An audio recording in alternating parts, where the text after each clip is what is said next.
Yo, what is up guys? Chase Arevalo back at you with another video. Hope you're having an amazing day so far. I've had a great day so far. Got my 1,000 jump rope in, took care of some administrative stuff. Had to actually go to the DMV this morning as well. But yeah, we are ready to rock. Today we got a dope video. So we're going to be reviewing some old match play footage, some point play footage, courtside level of Wawrinka, Taylor Fritz, and Nick Kyrgios. So yeah, this is from Indian Wells 2017, and we got some cool footage. So yeah, guys, I hope you make the sacrifices today that you know you need to make to get on track to hit your goals and achieve your dreams. So without further ado, let's get straight into it. Like the video, comment on the video, subscribe to the channel. I got some bangers cooking for you guys. So let's go. Let's get straight into it. Splits, puts his weight on his left foot, pushes off the left, makes contact. Then his right foot touches. Now his opponent here, if you're this guy, you want to either go, so here he just went middle. So there, it's either go cross or go line. Okay, in general there, you're going to want to go down the line. Okay, unless you can really hit a winner cross court, you're going to want to go down the line on that volley. So pay attention again. Pay attention for yourself when you're in this situation, right? You hit a good serve. You're serving and volleying. He's doing good adjustment steps. He pushes off the left foot. Notice how he pushed off the left foot, made contact, and now his right foot's touching. So also on the volley, it's very similar to the return footwork.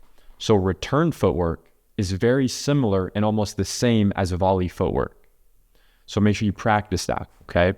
Now, here, you can see how he just went down the middle. He should have turned his shoulders more and went down the line and try to be aggressive with that volley. So here, yeah, and then here, Wawrinka's on the run. Wawrinka, he's going open stance. He should pass him down the line here. Because look, unless you hit some type of crazy angle winner cross court here, your opponent is going to be able to hit a winner on this next ball. So if you're Wawrinka, it's worth it to take risk here and go down the line and try to thread the needle here. That's kind of the highest leverage activity for you there. See? Okay. Now look, if you're a lower level player, it might make sense for you to just rip it back at the opponent, kind of like Wawrinka did there, because at your level, maybe you're not so worried about your opponent hitting winners on you off the volleys. It's more about make them prove first that they can hit winners like that, right? And then once they prove to you, okay, they are competent at the net, then boom, you can move on and you can kind of go from there. All right, let's continue. Okay, so here, if you're Wawrinka and you see your opponent running up with the continental grip, you can already see he's not going to hit a normal ground stroke. Watch. Wawrinka does a really soft short return. His opponent's running up and already changes the grip. So Wawrinka knows he's not really going to rip this ball here. So his opponent goes angle. So Wawrinka's ready to move forward there. Yeah, and that was just a bad decision from Wawrinka's opponent here to switch the grip and go for a drop shot there. Because look at where Wawrinka's positioned. So he does have all the options on the menu, okay? But the reason why he shouldn't go drop shot here is because Wawrinka is already inside the baseline, okay? And he's ready for this. Any pro at this level, if they're inside the baseline, will be able to get to a drop shot that they can see because he's telegraphing it, right? So in the match, like I don't have a ton of context here, but in the match, this might make sense if you've already blasted a few winners to this side from a similar scenario and you've already blasted a few winners this side, right? If you did that, here's how to tell if you actually did that earlier in the match. Your opponent, Wawrinka here, would be actually standing a little bit further back because he knows, wait, I gave this guy that short ball. He's either going to rip it line or cross here, and he's showed me evidence that he can actually do that. Okay, so that's how, the indicator for you if you're his opponent is going to be, where is he recovering? Is he staying tight to the baseline? Is he going back, expecting me to hit an approach shot, right? And then use the drop shot. Only then.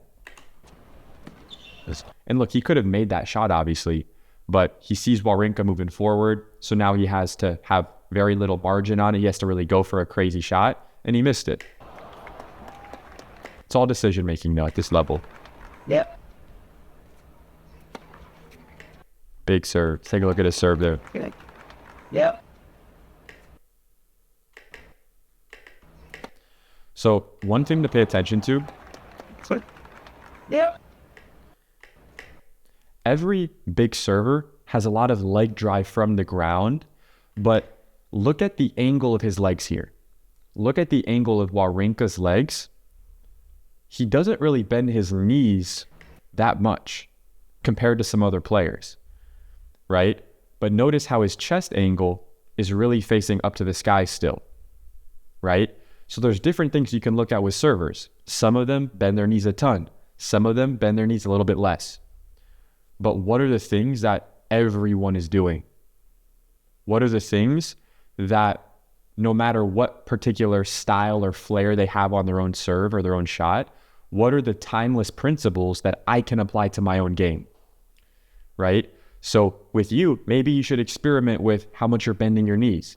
If you've tried bending your knees as much as you can and you still feel like you're not generating a lot of force, well, hate to break it to you, but maybe bend your knees a little less. Maybe see if you are more powerful from a different launch position and work with your coaching team and experiment and see what works for you, right? With Wawrinka, this is what works for him.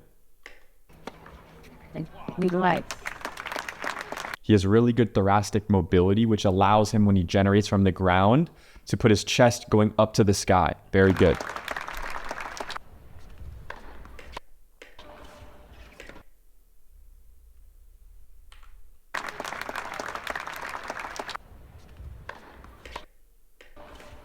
Notice serve out wide, stays tight to the baseline, stays inside the baseline, takes it right off the bounce on the second ball. That's why Fritz is on the run here. Great ball. How about it?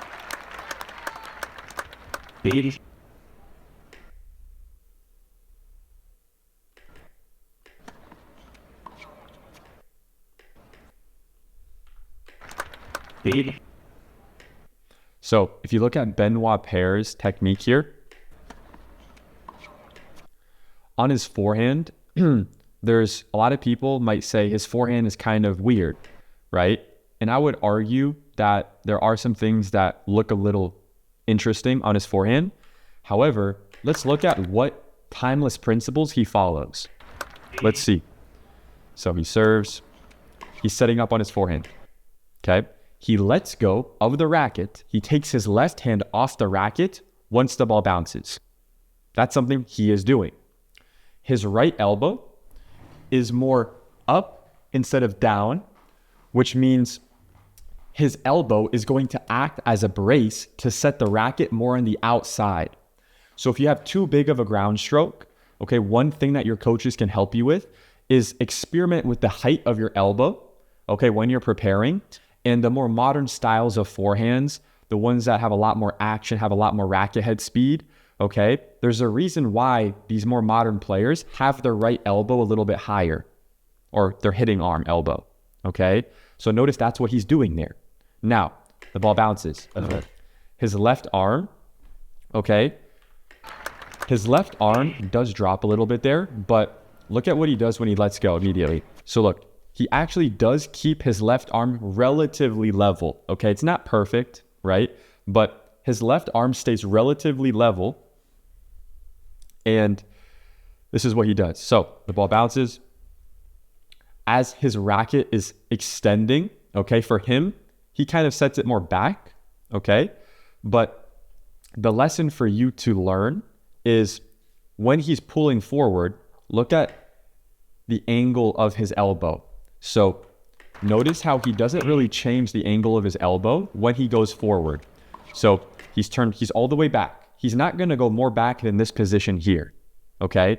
So what he does is he inverts the racket head, kind of like Francis Tiafoe, where they invert the racket head, keep the racket head lower, okay? That actually helps some athletes get more racket head speed, okay? A lot of people, they see that and they think, oh, it looks technically like shit, right? But they don't know the reasons why some players do this. There's actual reasons why players do this, okay? Now, notice his elbow stays basically fully straight. Okay? So that's why he's able to get this flip position, and he gets that lag that a lot of the pros get. Really, every single pro gets this. Okay? And then from there, okay, very textbook. So from a surface level, you might think his forehand looks terrible technically, but he actually hits basically all of the right checkpoints. He just has a unique start to his stroke where he gets the tip of the racket to go down a lot, which helps him get a lot of action when he flips the other way. Okay, so that's something that from my experience, I really only incorporate that with the more athletic individuals who I work with, and the ones who get a lot of action on the racket, and the ones who are tending to drop the racket head early. If you're pre-rolling the racket early, which is just one term for kind of dropping the racket head too early, it's called pre-rolling the racket, okay? If you do that a lot and say you're taking it back this way too early, you can experiment with starting the racket even more tilted down like this and take the racket back with the tip of the racket facing down, okay? This is very nuanced, and what I recommend is have a trained technical expert translate the right biomechanics onto your own specific body, okay? But the main lesson there is there's certain things that are personal preference, and you have to adapt the technique for your own body and for your own stroke, right?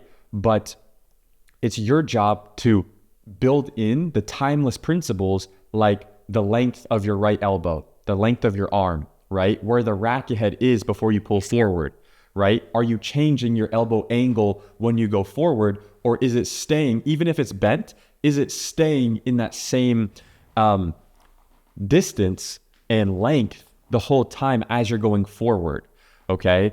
So we'll talk more about this as we go, but let's continue.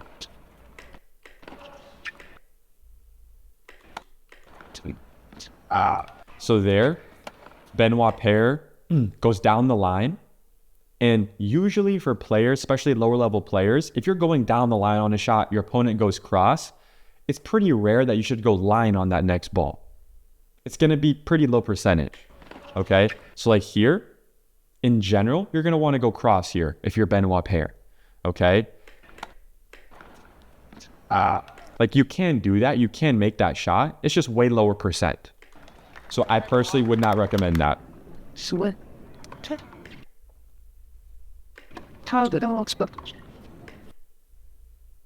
Weight on the left foot.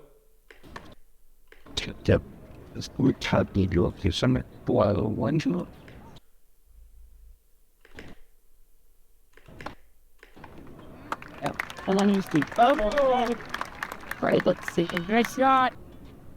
By the way, like the video, comment on the video, subscribe. Appreciate you. I don't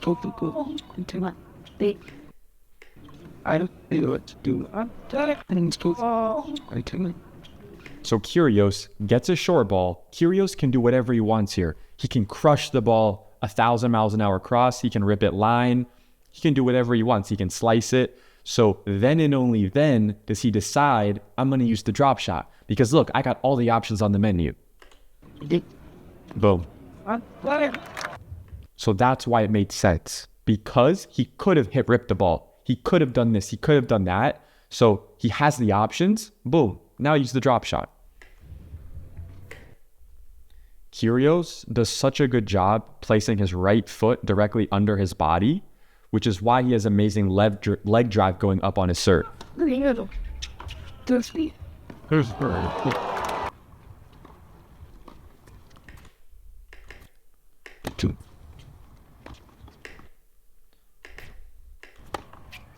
It's very technically sound forehand here. Left hand on the racket until it bounces. Okay. Keeps the racket on the right side of his body on the hitting side. Notice the racket is never traveling over here. If you look at a lot of women players, okay, a lot of players in the WTA, they still swing the racket going too big over here. Okay. That's why you're seeing a lot of the best women kind of who are coming up now. They have the more modern ATP style forehand. Okay. and it's being transferred on the WTA Tour as well. But this guy has a really technically sound forehand here. Clean backhand too. Maybe. Yeah. Back. Let's see some points. I want to see you hit, bro. I want to see some points, dude.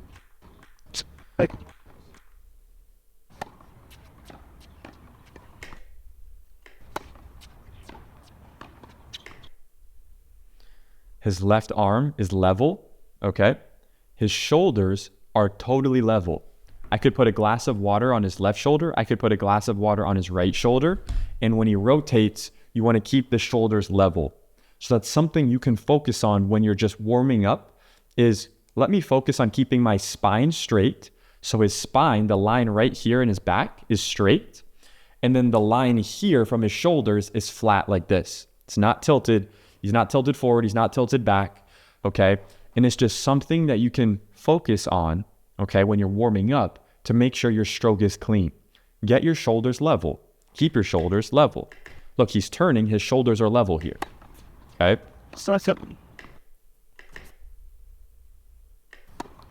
Notice on his backhand how his left elbow starts bent and then his left elbow becomes straight. Let's take a look at his next backhand. Whoops. Let's go back. Let's see one more backhand here. So good. So he turns. His left elbow is bent. You can clearly see. His left elbow is not straight. It has some bend in it. It has a little bit of bend. Does your backhand, your left elbow, have a little bit of bend? And then when you go to the ball, does your left elbow become straight? Notice, as he flips the racket, his left elbow becomes straight. Okay? You can copy that too. I highly recommend doing that. You will flip the racket way faster and get way more racket head speed if you do that yourself as well. Okay? But yeah, guys, that's really it for this video. Hope you guys have an amazing rest of your day. And yeah, take a look at some of my other full breakdowns of points and let me know if you have any questions, okay? If there's any specific topic you want me to cover in this video or my next videos, let me know. Drop it in the comments. If there's anything specifically that you need to work on in your game, drop it in the comments. I'll make a video on it, okay? And yeah, hope you have an amazing rest of your day. Talk soon. I'll see you in the next one.